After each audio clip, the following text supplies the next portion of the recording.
இன்றே டவுன்லோட் செய்து உங்கள் ஃபேவரட் ஷோக்களை என்ஜாய் பண்ணுங்க.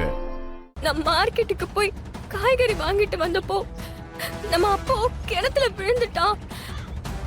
மூச்சு நின்னு போய் தோப்பு வீட்டுல வைத்தியம் பாக்குறதா சொன்னான்.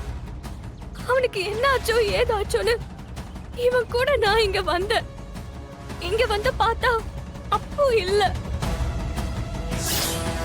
ஆனா இவன் என்கிட்ட தப்பா பேசுறான். மேல கைய வச்சா கொன்னுடுவேன்னு மிரட்டுன. நல்ல வேலை அதுக்குள்ள நீங்க எல்லாரும் வந்துட்டீங்க. இப்ப என்னடானா இல்லாத கதையெல்லாம் சொல்றான். ஏய் நான் சொல்லிக்கிட்டே இருக்க.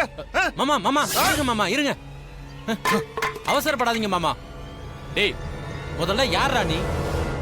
எதுக்காக எங்க வீட்டு பொண்ண போய் சொல்லி இங்க கூட்டிட்டு வந்திருக்க? சொல்றாங்கறல்ல. சொல்லு. உங்க வீட்டு பொண்ணு போய் சொல்லுதுங்க. மாட்டிக்கிட்ட உடனே என் மேல பழி போடுது. மாமா இவன் வேலைக்காக மாட்டான். 4 சாத்தி போட்டாதான் இவன் உண்மையை சொல்லுவான். டேய் எந்த ஊரா நீ? உன் பேர் என்ன சொல்றா? நல்லா இருக்குதியா உங்க கதை. உங்க வீட்டு பொண்ணு சொன்னா ஏத்துப்பீங்க, இவன் சொன்னா அதை ஒத்துக்காம அடிக்க போறீங்க. யோ என்னையா பேசிட்டு இருக்க நீ? யாரோட பொண்ணு அவ? ரகுராமையாவோட பொண்ணு, என் அண்ணனோட பொண்ணு. அவ போய் தப்பு பண்ணுவாளா? வார்த்தையா அளந்து பேசு. மனுஷனா பிறந்துட்டா தப்பு பண்ணாதவங்க யாருங்கயா? இப்படி எல்லாம் விசாரிச்சா உண்மை வெளியே வராது. பஞ்சாயத்தை கூட்டி நியாயமா விசாரிக்க பாருங்கப்பா.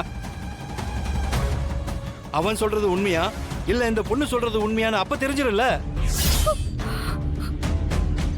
யோ யோ இரியா, இவன் யாரு எந்த ஊரு எதுவுமே தெரியல. இவன் சொல்றதா நம்புவீங்க, ஆனா எங்க வீட்டு பொண்ணு சொல்லிக்கிட்டு இருக்கிறத நம்ப மாட்டீங்கல்ல? சரி இவனை வெட்டி போட்டுட்டு உங்க பொண்ணை வீட்டுக்கு கூட்டு போங்க. அப்ப மட்டும் ஊர்வாயை அடைச்சிடுவீங்களா?